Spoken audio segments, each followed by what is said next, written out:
ये जुंग ने ठीक पकड़ा है, मनोविज्ञान बात ही नहीं, मृत्यु से बात नहीं करता है कभी। इसी डर से मृत्यु को बाहर रखते हैं। जब जन्म होता है तो भीतर जन्म का चित्त हमारे अंदर रहता है, इसलिए जन्म का उत्सव मनाते हैं, शादी का उत्सव मनाते हैं, और जो है लड़के का उत्सव मनाते हैं, मनाता है ना, हर चीज का उत्सव मनाते हैं, लेकिन मृत्यु का उत्सव नहीं मनाते हैं।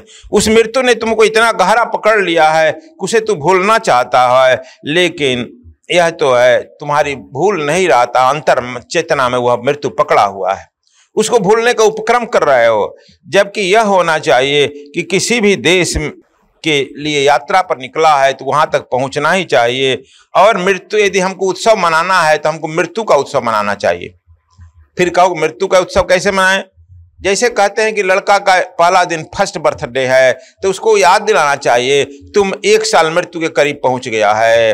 जब 10 साल का हुआ था 10 साल मृत्यु के नजदीक पहुंच गया है, 10 साल मृत्यु का नहीं, 50 साल हुआ तो 50 साल मृत्यु का करीब पहुंच गया है। हम 70 साल को हुए तो तुम लोग कहना चाहिए कि 70 साल आप मृत्यु के नजदीक पहुंच गया है। यह जब हर साल मृत्यु को याद दिलाएगा तो आदमी के जो अंदर एक मृत्यु का जो है अंदर खड़ा हो जाएगा मेमोरी, तो हो सकता है कि वह जो है एक दिन उसे धक्का दे और वह जो है महामृत्यु को प्राप्त कर ले। राही वह होता है जो अपने यात्रा पर निकल गया है, और यात्री का एक मकसद होता है कि अमुक जगह से चले हैं, अमुक जगह पहुंचना है। जैसे कि तुम दिल्ली से निकल गया है और बद्रीनाथ पहुंचना है, यह राही हुआ। तो राही को हरदम अपना गंतव्य याद आता है कि मुझे बद्रीनाथ पहुंच ही जाना है इतना समय में। रास्ते में यदि रुकना है तो अल्पकाल के लिए विश्राम करना है और चल जाना है। विश्राम इसलिए करना है कि हम अपने गंतव्य स्थल पर चल सकें। लेकिन कुछ यात्री ऐसे होते हैं कि वह जहां विश्राम करता है वहां से निकलना नहीं चाहता है, वहीं ठहर जाता है और वहीं उसी को अपना घर बना लेता है और अपना गंतव्य भूल जाता है।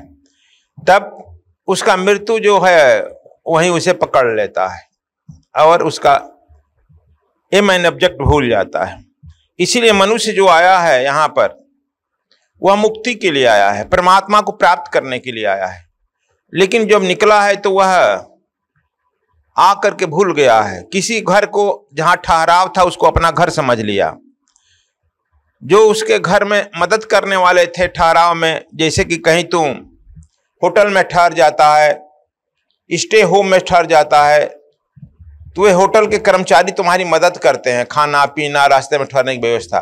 लेकिन तुम अब उसी को भाई गोतिया अपना माँ बाप बना लो और होटल को ही अपना सत्य समझ लो, तो यह तुम्हारी भूल है। उसी तरह से आदमी जो करता है, जहां पर जाता है वह घर द्वार, लड़का लड़की सब अपने को सत्य मान लेता है, गंतव्य स्थल भूल जाता है।